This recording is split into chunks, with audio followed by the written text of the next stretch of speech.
Imagine a guy just walking down the street on a regular Tuesday afternoon. Right. He's, maybe in his mid-50s, carrying a briefcase, just thinking about what he's going to have for dinner. Just a totally normal day. Exactly. And suddenly, he just collapses. Yeah. A massive, fatal heart attack right there on the sidewalk. Wow. Yeah. Now, everyone who gathers around, like his friends, his coworkers, the paramedics, they all tend to say the exact same thing. They say, it was so sudden. I mean, he was perfectly fine a moment ago. Right, but if you actually talk to the forensic pathologist or, a cardiologist, yeah, they will tell you it wasn't sudden at all. Exactly. It was decades in the making. Yeah. It was basically 20 years of ignored high blood pressure, a terrible diet, and these mild chest pains that he just sort of brushed off. Right, the plaque was just building up in his arteries day by day, year by year. The actual collapse of the heart muscle, that was just the final, inevitable mathematical conclusion of decades of ignored rot. The physics of the blockage just simply overrode the biology of the heart. So well put. And today, we're going to apply that exact same medical autopsy, but to entire human civilizations. I love this framing. Right. We are looking at the source code of civilizational heart failure. So, welcome to this deep dive. You are joining us for a very specific kind of exploration today. We're getting into the mechanics of survival here. Yeah, we are analyzing a foundational text, specifically Surah Al-Hajj, Ayats 54 through 56, drawing heavily on the lectures of Ghulam Ahmad Parvez. But we need to set some ground rules right now for you, the listener. Yeah, this is crucial. We are completely stripping away the mysticism. Zero religious sentimentality today. Right, because, the traditional lens for a text like this is usually highly poetic, highly emotional, and, frankly, comfortably abstract. Comfortably abstract, yeah. People want to read ancient verses and feel a warm spiritual glow. They want it safely categorized in the realm of the soul, far, far away from the messy, unforgiving mechanics of economics and sociology and political science. But wait, I have to challenge this premise right out of the gate, just to play devil's advocate. Sure, go for it. Treating a religious text as a pure socioeconomic algorithm, doesn't it sound a bit like confirmation bias? How so? Aren't we just projecting modern systems engineering and 21st century sociology onto ancient words? How do we know Parvez isn't just retrofitting his own modern worldview onto this? That is a completely fair question. And the answer lies in the sheer linguistic precision of the Arabic used in the text. Okay. When you strip away the centuries of emotional baggage and you actually look at the root words, you aren't finding vague poetry. You're finding highly specific operational terminology. Just more like a technical manual. Exactly. The text itself claims to be a blueprint for human survival.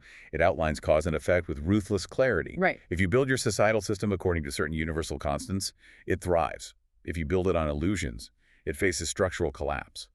Parvez's work simply takes the text at its word and examines the mechanics of that claim. Okay, I'm willing to go there. Yeah. So I want you, the listener, to imagine you are a systems architect. A great way to look at it. You've been handed the foundational blueprint, the source code for a human society. What makes a society durable enough to last? And what makes it suddenly collapse? Right. And according to the analysis we're unpacking today, the durability of a civilization doesn't depend on its geography or, its military might. No, not at all. It depends entirely on the collective mindset, the cognitive state of its people. Specifically, how a society processes knowledge and how it handles doubt. Yes. And to understand that, we have to start with the foundational building block of any functional society. Right. Which brings us to Ayat 54. Okay, let's hear it. It translates roughly as, those who have been given knowledge know that it is the truth from your Lord, so they believe in it, and their hearts settle humbly to it. So right away, we are hitting the concept of faith. They believe in it. Right. In our modern vocabulary, faith is almost universally defined as a substitute for evidence. Yes. It's what you lean on when you don't have the data, right? You close your eyes and you just take a leap of faith. And that is the absolute first massive misconception we need to dismantle today. Let's do it. The text uses the word iman, which has been lazily translated as blind belief for centuries. But look at the sequence in the verse you just read. Okay. Those who have been given knowledge know that it is the truth, so they believe in it. The belief is the direct result of the knowledge. The knowledge comes first. Exactly. In this framework, faith is not a substitute for understanding. It is the product of rigorous data analysis. Wow. That flips the whole concept on its head. It really does. The informed mind examines a principle against physical and social reality. It tests it. Like, does this economic model create equity? Right. Does this justice system prevent exploitation? And once it verifies that the principle actually holds up, the mind stops vacillating. It locks in. Yes. Conviction is simply what doubt turns into once knowledge does its work. I want to ground this in a real-world example because it changes everything about how we view societal stability. Go for it. Think about our modern banking system, or even the concept of fiat currency. Oh, that's a perfect example. You and I use paper money, or more accurately, digital numbers on a screen, to buy food and shelter. Right. We don't have blind faith that the piece of paper is inherently valuable. We have ism and conviction in the system because we understand the macroeconomic structures. Yes. We see the government backing it, and we have the daily verifiable reality that the grocery store will accept it. Precisely. If the currency was based on blind emotional faith, the moment a crisis hit, the entire economy would instantly evaporate in a panic. It would be chaos. Total chaos. The stability of the market relies on the fact that millions of people have stress-tested the reality of the exchange and found it reliable. So extending that to the civilizational level, the text is essentially arguing that a society built on blind tradition is inherently fragile. Completely fragile. If a culture is just doing what its ancestors did without actually understanding why, it's operating on borrowed time. It is a structure that has literally never been stress-tested. The source material points out something vital about human evolution here. Oh. Yeah, it emphasizes that the era of direct divine intervention, meaning the era of prophets bringing new societal code, basically spoon-feeding solutions to humanity, is permanently over. The training wheels are off. The training wheels are completely off. The constitutional code is finalized. Humanity has reached a level of intellectual maturity where it must rely entirely on its own reason. So we have to figure it out ourselves using the provided framework. Exactly. We have to apply universal principles to the ever-changing complexities of the modern world. Yeah. You cannot do that with blind faith. You can only do that with verified knowledge. Which naturally leads us to the physical reaction described in the text. Right. Once this rigorous knowledge is attained, the verse says the heart settles humbly to it. Now, I have to say, that sounds dangerously close to the poetic sentimentality we promise to avoid. It does sound like that in English, yeah. So what does a settled heart actually look like in a hard sociological context? This is where we need to introduce our first major technical term from the text, akbata. Akbata. Yeah. The phrase used is fatukbita, which comes from the root word akbata. And it is absolutely not an emotional, warm and fuzzy feeling. Okay. Think of a biological state of homeostasis. Or, mechanically, think of a massive gyroscope deep inside a ship. Oh, I like that image. Right. When it gets up to speed, it achieves this profound, unshakable stability. It's a calm, grounded, operational settling. The system has accepted the optimal parameters and is now functioning smoothly without any internal friction. It's dialed in. There's a clarity to it. Yes. A society operating in a state of Iqamat isn't wasting time endlessly debating whether gravity exists or, whether justice is a good idea. They're past that. Exactly. They have reasoned through the foundational evidence, they have locked in their core principles, and now they're actively building a durable socio-economic order. They are the builders. But the text immediately contrasts this with an opposing cognitive state in the very next verse, right? Ayat 55. It does. If Akbata is the gyroscope holding the ship steady, what is the alternative? The direct opposite of Akbata is a term called Myriad, Myriad. and this translates to a restless, perpetual, evasive doubt. It is chronic societal indecision. Okay, stop right there. I have to push back hard on this. Okay, let's hear it. Framing doubt as a negative cognitive state goes against everything we value in the modern intellectual world. I know it sounds counterintuitive. Skepticism is the absolute bedrock of the scientific method. We are taught to question everything. A society that stops doubting sounds like a society that stops innovating. How can this text possibly frame doubt as a civilizational disease? It's a brilliant distinction, and it's one that modern discourse often conflates. The text is not condemning honest scientific skepticism. Okay, so what's the difference? Honest skepticism is actively seeking an end to itself. It says, I don't know the answer, so I will gather data until I find the truth. It is an engine of discovery. Right. Myriad, on the other hand, is a completely different psychological beast. Myriad is willful evasion dressed up as caution. Willful evasion dressed as caution. Wow, that is fascinating. Can you break down the mechanics of how that actually works in a society? Look at the scenario presented in the verses. The evidence is fully available. It is the exact same rational data that settled the minds of the knowledgeable people, the people who reached Akbata. So the data is right there. The truth is sitting right there on the table. But persisting in Myriad is a deliberate, often subconscious choice to look away.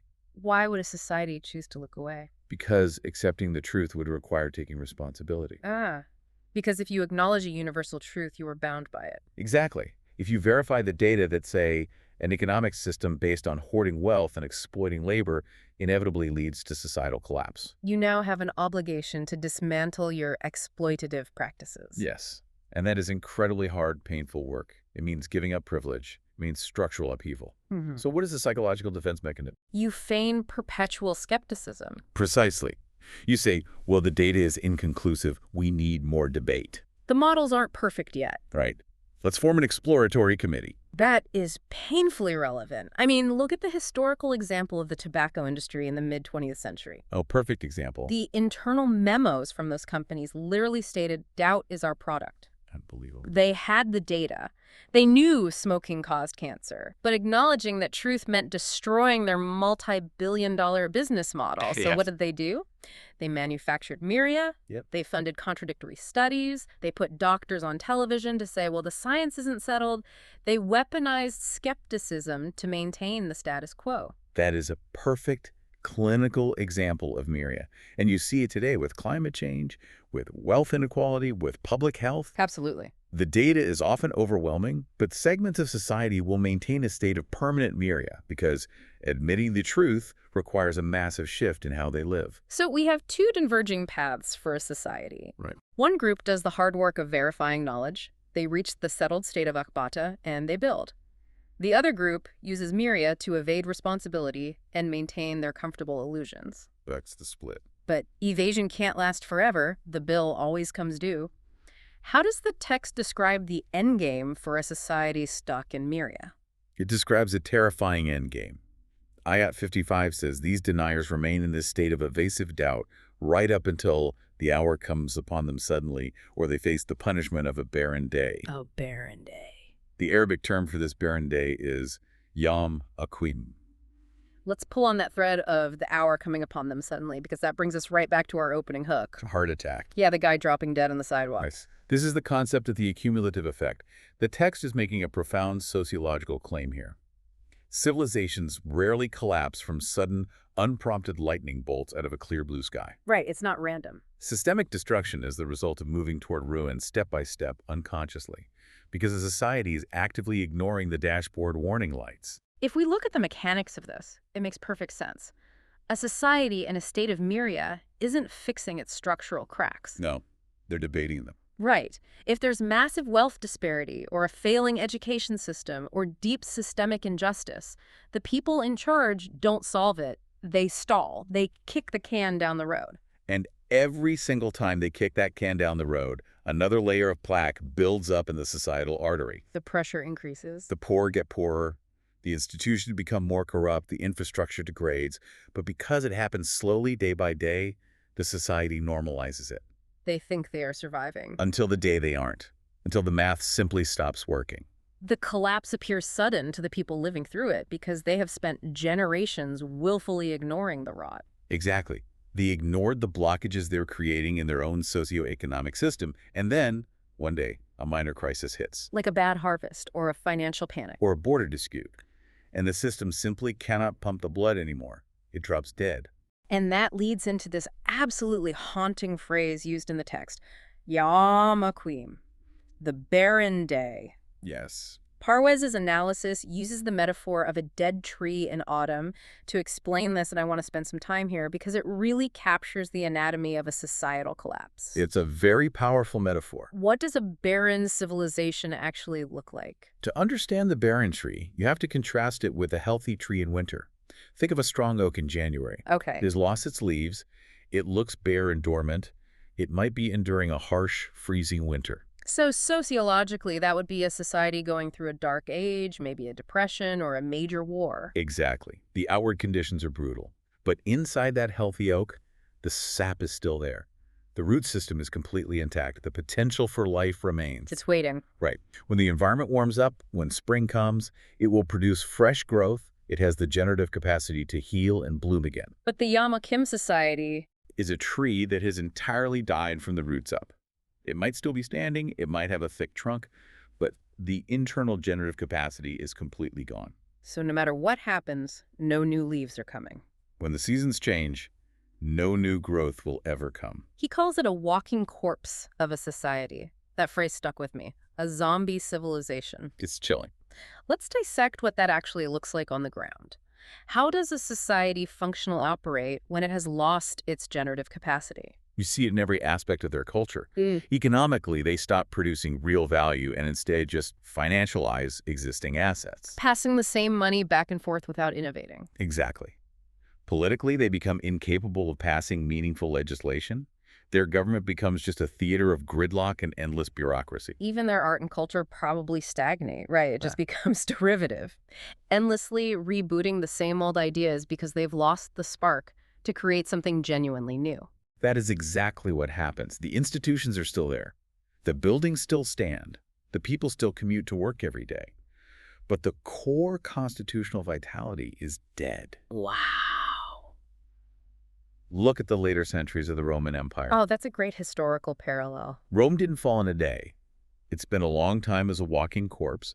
It still had the Senate, it still had the Colosseum, but its ability to adapt to new realities, to generate fresh solutions to the barbarian migrations or economic inflation, was entirely gone. It was just running down the clock. Just waiting for a strong wind to finally blow it over. Because it spent all its energy sustaining the illusion of Myriad instead of doing the hard work of Akbata. Precisely. So if we step back and look at the grand architecture of this, we have a universe where one path leads to a thriving, settled society and the other leads to a walking corpse waiting for a heart attack. Right. How does this overarching system adjudicate between the two? Who or what is keeping score? This brings us to Ayat 56. Yes. The verse states, "Sovereignty that day belongs to God. He judges between them." Now, this is the moment where we must be incredibly disciplined about stripping away the theological imagery. Right. If someone reads that literally, they picture a king sitting on a golden throne in the clouds, slamming a gavel and passing arbitrary emotional verdicts based on who prayed the loudest. Which completely undermines the socioeconomic rationality we've been tracking this entire time. In this framework, sovereignty, or the Arabic term al-Mulk, represents something entirely different. What does it represent? It represents the absolute, inviolable, objective laws of the universe. It is the system adjudicating by outcomes. Explain that phrase. The system adjudicating by outcomes. The universe does not judge a society by its stated intentions, its beautiful poetry, or its noble rhetoric. It judges a society by its structural integrity. I think of it like the laws of physics. Exactly. Gravity doesn't care if you're a good person or a bad person. If you step off a cliff, gravity is going to adjudicate that decision with absolute algorithmic neutrality. That is a perfect analogy. The text argues that just as there are immutable laws of physics, there is an immutable supreme constitution for human society. Objective laws of human psychology, social equity, and economic reality. Yes. So it's like a nation's legal system. You have the core constitution, and then you have the day-to-day bylaws created by, say, a city council. Okay, track with that. The city council can make whatever zoning laws or parking rules they want, but if those local bylaws violate the foundational constitution, the Supreme Court strikes them down. They are rejected by the system. That's exactly how it works. Human societies are constantly creating local temporal systems, capitalism, socialism, monarchies, democracies. Right. But there is a universal constitution underlying reality. A society must create local systems that align with those universal eternal laws. Give me an example of one of those universal laws. For example, a universal law is that systemic injustice breeds instability. You cannot oppress a massive underclass forever without the system eventually fracturing. It's just a mathematical certainty. Yes. So the judgment mentioned in the verse isn't a mystical courtroom scene. It's just the natural, inevitable result of whether your society aligned with the universal constitution or fought against it. It is entirely algorithmic. Entirely. The constructive camp, the ones operating in Akbata, who reason through the data and align their societal code with reality, the verse says they end up in gardens of bliss. But again, pull away the metaphor. Right, a sociological garden of bliss is simply a flourishing, stable, prosperous, and secure society. They built a bridge, according to the laws of physics, so the traffic flows smoothly. And the ones in Myriad, the deniers. They face humiliating collapse, the bridge falls down. The verdict simply tracks which group aligned its code with reality. The universe isn't punishing them out of anger or vengeance. The system is simply executing the laws of sociology. Yes, you built a system on exploitation and willful ignorance, therefore it collapsed under its own weight.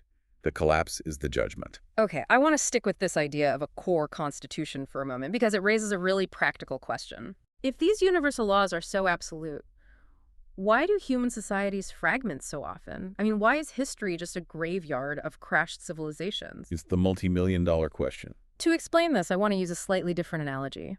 Let's think about a society's operational code not just as a legal document, but as the immune system of a body or the core operating system of a complex network. Okay, I like where this is going. A healthy society has a unified core set of instructions, a single source of truth.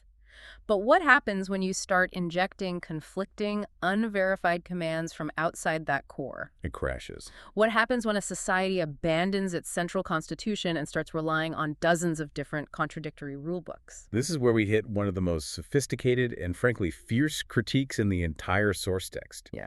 It brings us to the virus of sectarianism. And we need to be clear, this isn't just a critique of religious sects. Not at all. This applies to political tribalism, economic factions, any system that splinters its foundational code.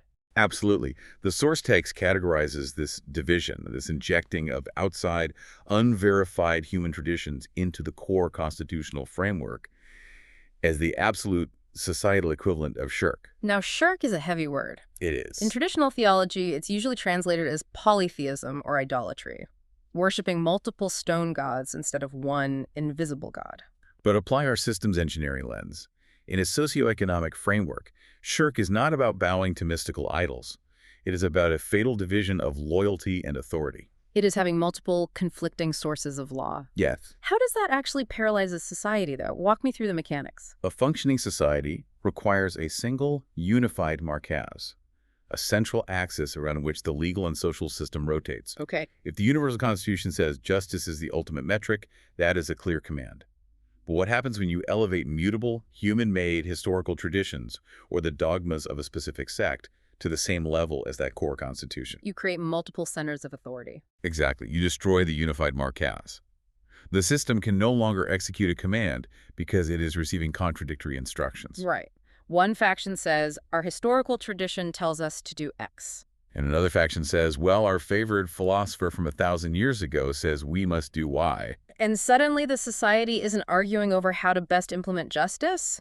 They are at war over whose historical baggage gets to control the steering wheel. It's institutional paralysis. To bring this out of the abstract, the source text shares a very stark, gritty, modern example of this system's failure in real time. It's a fantastic example. It's the Bradford Mosque incident in the UK. And I really want us to sit with this example because it perfectly encapsulates the tragedy of moving from Myriad straight to the Yom Aqwim, the barren day. It is a devastating microcosm of civilizational collapse happening on a neighborhood level. So let's look at the sociological setup. You have an immigrant community that has relocated to places like Bradford. They've left their homelands, traveled thousands of miles, and are now navigating the incredibly difficult terrain of being an ethnic and cultural minority in a new Western country. It's an incredibly vulnerable position. They face economic challenges, cultural integration issues, maybe racism. From a pure survival standpoint, their imperative to unify should be at its absolute highest. They desperately need a unified marquez. Yes. They need a central hub to organize their social services, to educate their youth, to pool their economic resources. That is the intended design of the community center, the mosque. It is supposed to be the physical manifestation of their unified constitutional core. Right. So they pool their hard-earned money and they buy a building. Yeah. They establish a mosque. But what actually happens inside? This is where it falls apart. Instead of unifying around a set of universal principles of community support, ethical living, and collective security, they import the fragmented source code of their history. They bring the virus with them. Exactly. They divide into intense, hyper-specific sects. The Deobandi, the Barelvi, various sub-factions that originated thousands of miles away in a completely different century. And suddenly, the conversation in the community is no longer about how to thrive in Bradford. Yeah. It is no longer about the universal laws of justice or social equity. The entire energy of the community is hijacked by debates over microscopic, highly specific sectarian dogmas. They elevate mutable, human-made historical traditions to the level of divine, unchangeable law. But it doesn't just stay as polite debate either. No, the devolution is visceral. The text notes that in this place of supposed unity, it escalated into literal physical violence. Inside the community center. Chairs were being thrown across the room, knives were drawn, men were beating each other inside their own sanctuary. And ultimately, the local British police had to be called in. Outside authorities had to enter the building, make arrests, and physically separate these groups. And what were they actually fighting over? They weren't fighting over a profound theological truth. They were fighting over who controlled the property. Right, who got to hold the keys to the building? Who got to impose their specific fragmented patch of code onto the community server. This is what total systems failure looks like. It is a tragic, brilliant illustration of the text's warning. Let's map it back to the cognitive states we discussed earlier. Yeah, let's do that. This community cultivated perpetual doubt myria about their own foundational unity. They abandoned the clear, rational, grounded state of Akbata. And instead, they relied on the accumulated blockages of their fragmented traditions. They created their own arterial plaque. The sectarian divisions are the cholesterol clogging the arteries of their community. Because of this, they lost their single central authority. They couldn't make a single unified decision. Exactly. How can you address the massive problems facing your youth like unemployment or cultural alienation when all of your communal energy is spent throwing chairs over an obscure historical dogma? You can't. You become completely paralyzed. You become a walking corpse. That community center, in that moment, became a zombie institution. They are breathing, they have a building, the lights are on, but they have absolutely no generative capacity. They reached their Yom Akwim, the barren day. Precisely. They perfectly illustrated the trajectory. They started with the doubt and division of their sectarianism, their myria. They let the accumulative effect of that division build up. And the inevitable result was the sudden heart attack. The barren day where the police shut down their center and their community fractured beyond repair. It's a heavy story, but it is such a clear, undeniable demonstration of the mechanics we've been talking about. You don't need a king on a cloud to hurl a lightning bolt to punish a divided society. The division is the punishment. Exactly. The system adjudicates by outcomes, and the outcome of fragmented source code is a crashed system every single time. If we pull back from the Bradford example and look at the whole picture, we can see the magnificent, sweeping architecture of the civilizational blueprint laid out in just these 3 verses. It really is incredible. It is a complete airtight theory of societal evolution and collapse. Let's synthesize this for you, the listener. If you're looking at this from a bird's eye view, you can see the grand through line of everything we've unpacked today. Right. The foundational premise is that survival relies entirely on how a society interacts with reality. It starts with the pursuit of knowledge, rigorous, verified data analysis. That knowledge, when applied and tested, produces conviction. It ends the evasive stalling. And that conviction produces a settled mindset, the Akbata. The machine is humming smoothly, not out of blind obedience, but because it structurally trusts its own engineering. A collective mind in a state of Akbata becomes capable of building. It constructs a durable, rationally grounded socioeconomic order. It builds a society that can withstand the immense weight of historical change. But the alternative is equally algorithmic. If you reject the data, if you choose the psychological comfort of evasion because the truth is too hard to implement, you enter a state of sustained doubt, the Myriad. Yes. That sustained doubt inevitably forces you to rely on fractured source code. You lean on sectarianism, obsolete traditions, and unverified human authority because you have abandoned the central constitution. Which produces systemic paralysis. The arterial plaque begins to build. The cumulative effect takes hold, quietly, invisibly, over years or decades. Until reality finally reasserts itself. The universe adjudicates by outcome, and the system experiences sudden heart failure.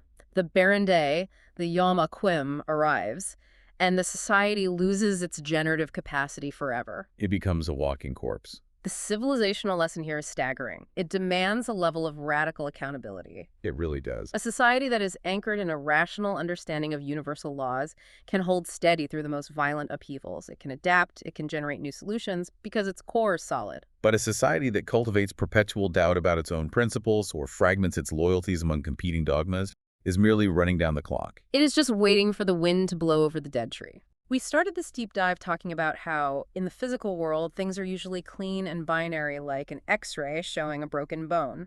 But when we look at civilizations, the diagnostic landscape can feel incredibly murky.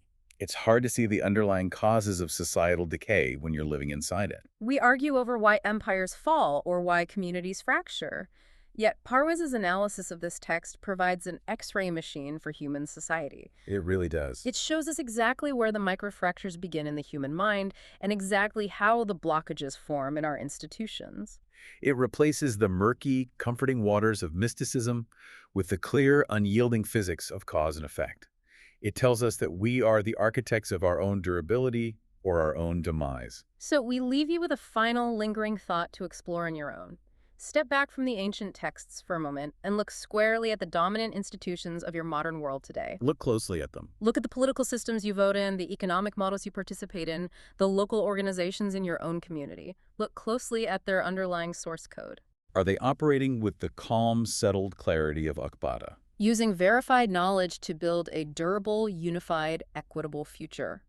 Or are they stuck in the evasive paralysis of Myriad? Are they willfully ignoring the accumulative blockages in their systems? Arguing over fragmented loyalties, just waiting for the sudden barren day of collapse. It's a terrifying question. But a necessary one. Think about what kind of society you are helping to build. Until next time, keep digging deep.